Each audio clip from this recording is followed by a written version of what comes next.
This is a story all about how my life got turned upside down. Well, that's great, Fresh Prince, but what about me? Hello and welcome to the Everyday Storyteller Masterclass series, How to Write a Story. If you've been following along, you'll have learned how to think about the substance of your story, all the wonderful things that go into it.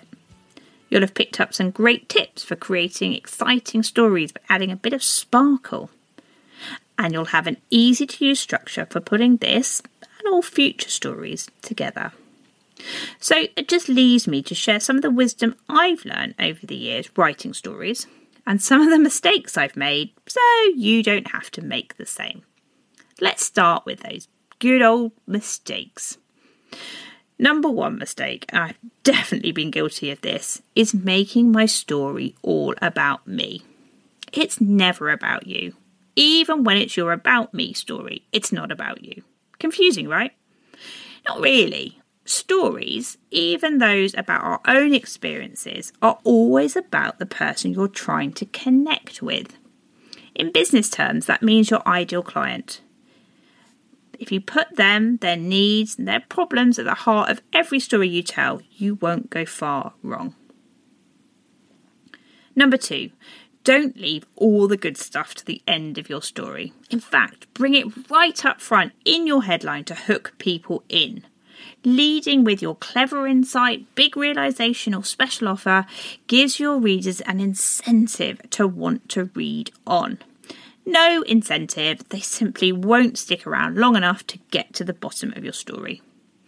And finally, don't forget your call to action. A story that goes nowhere is a wasted effort, and that makes me very sad. Make sure you tell your audience what to do next if your story has inspired them and how they can get involved. So, those are my slip-ups to avoid, but what about some final tips? When you're writing your story, stick the following words on a post-it note next to your desk. Emotion, impact, connection, and action to remind you of what I'm about to say. Okay, number one. Your audience don't want to know what happened, but how it felt, leaving them with the question, what do I have to do to feel like that too? So make sure you include lots of emotional and sensory words like Mary felt scared but excited about the prospect for change, or George was so close to success he could almost taste it. That emotion is so important. You want your audience to be thinking, how could working with you, buying your products, change their life, just like the person in your story? So don't leave out all the juicy stuff about how you made a mark, what change you initiated in your main character, what life was like for them as a result. A story told well to the right audience should be like holding a mirror up to them, leaving them thinking, I'm experiencing exactly the same as the person in the story. Therefore, this must be for me. So make sure you don't just talk about the end result, but the reason your character needed you in the first place. And finally, if you remember, emotion, impact, connection, it's action. I've said it before, literally just now, and I'll keep on saying it.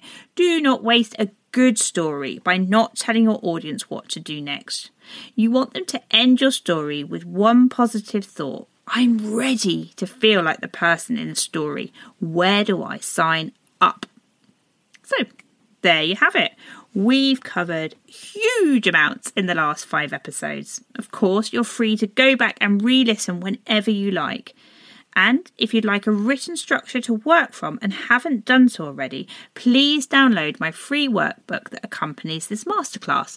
The link is in the show notes.